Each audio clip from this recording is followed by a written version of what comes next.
परछाई एपिसोड 141। अब आगे। कुछ देर पहले समायरा से बात करने के बाद अर्नव सोने के लिए विवेक के रूम में आ जाता है। अंदर आकर अर्नव देखता है कि विवेक एक जगह पर खड़े होकर उस कतार को देख रहा था जिससे उसने भैरवनाथ को मारा था। विवेक उस कतार को देखते हुए अपने ख्यालों में इस कदर खोया था कि उसे एहसास ही नहीं हुआ कि कब अर्नव उसके कमरे के अंदर आ गया। अर्नव विवेक के पास जाकर पीछे से उसके कंधे पर अपना हाथ रखता है। इस तरह अचानक से किसी का हाथ लगने से विवेक डर जाता है और चीखते हुए पीछे पलट जाता है। विवेक के अचानक इस तरह चीखने से अर्नव भी घबराकर कुछ कदम पीछे हो जाता है। अर्नव को वहां देखकर विवेक शांत होता है और लंबी लंबी सांसें लेने लगता है। ये देखकर अर्नव विवेक के पास जाता है और उसके कंधे पर हाथ रखते हुए कहता है, विवेक तुम ठीक हो। अर्नव के ऐसा कहने पर विवेक डरकर उसे जोर से हग कर लेता है। अर्नव विवेक की हालत अच्छे से समझ रहा था। वो विवेक की पीठ थपथपाते हुए उसे संभालने की कोशिश करता है। कुछ देर बाद विवेक को एहसास होता है कि घबराकर उसने शहर के एसपी को हग कर लिया है। वो अर्नव से अलग होते हुए कहता है, सॉरी सर। वो मैं। अर्नव विवेक की बात को बीच में ही काटते हुए कहता है, कोई बात नहीं, आई अंडरस्टैंड। अर्नव विवेक के चेहरे को देखने लगता है जिस पर इस वक्त बेचैनी के भाव थे। अर्नव विवेक को समझाने की कोशिश करते हुए कहता है, विवेक तुम परेशान मत हो, हम सब हैं ना, हम सब कुछ ठीक कर देंगे।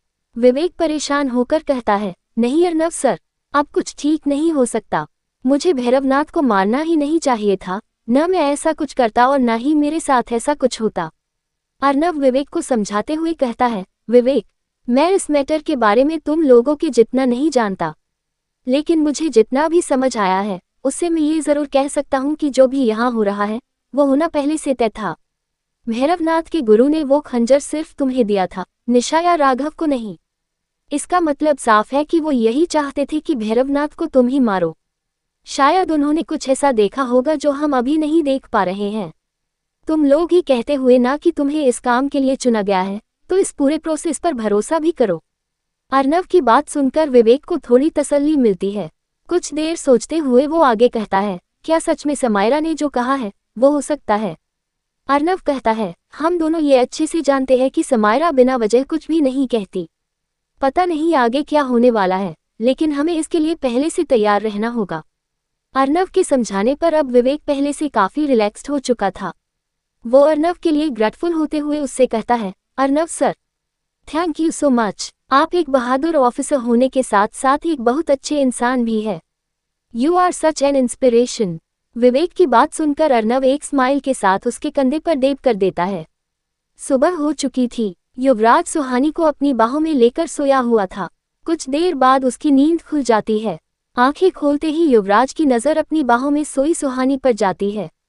युवराज की नज़र सुहानी के चेहरे पर ही आकर रुक जाती है।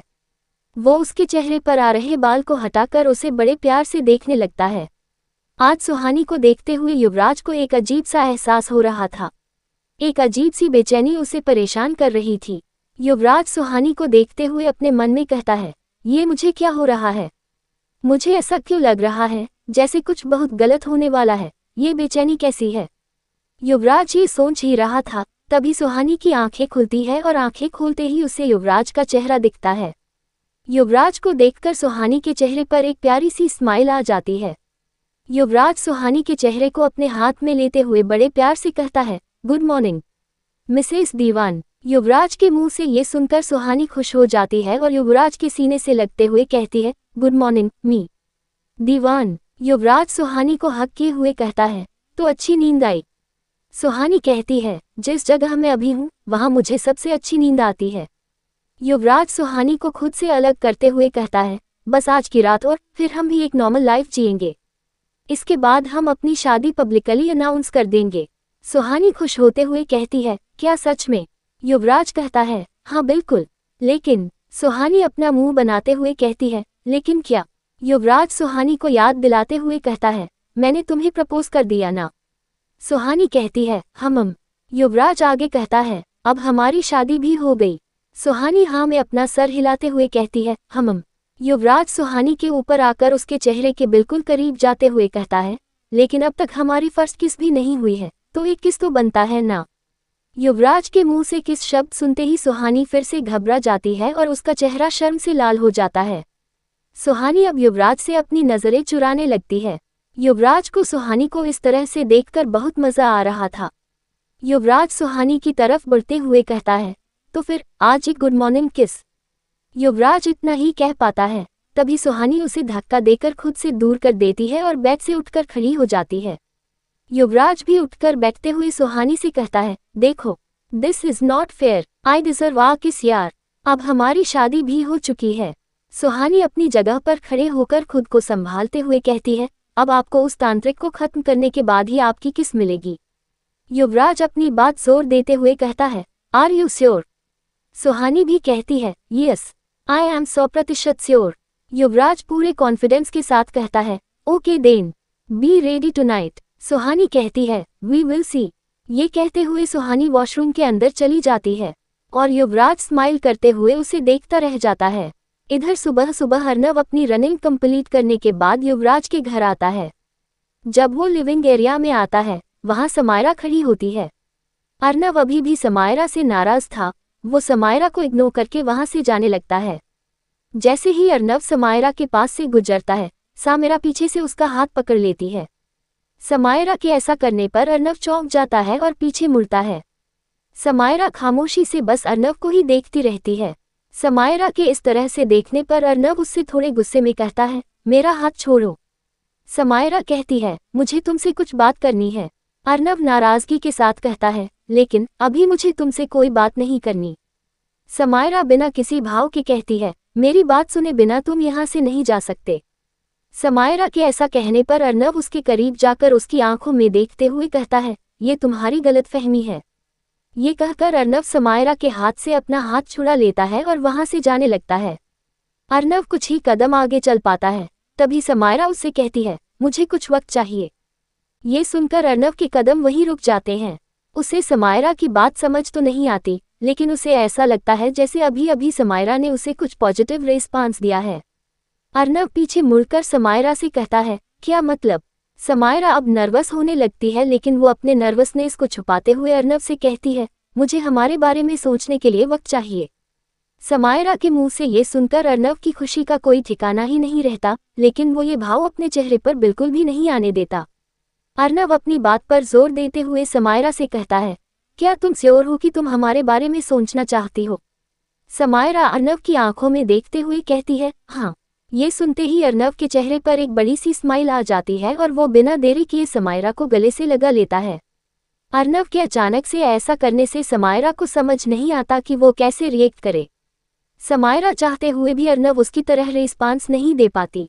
अर्नव समायरा से अलग होकर उसकी बाहों को पकड़ते हुए कहता है, तुम्हें जितना वक्त चाहिए तुम ले सकती हो। मैं सारी जिंदगी तुम्हारा इंतजार करने के लिए तैयार हूँ। अर्नव की बातें समायरा की धड़कन को बढ़ाती जा रही थी। वो अपनी फीलिंग्स को कंट्रोल करते हुए कहती है, अभी मुझे कुछ समय के लिए वापस हिमालय जाना होगा, उसके बाद मैं वापस आऊंगी। अर्नव समायरा के चेहरे पर अपना हाथ रखते हुए बड़े प्यार से कहता है, प्रॉमिस। समायरा कहती है, हम।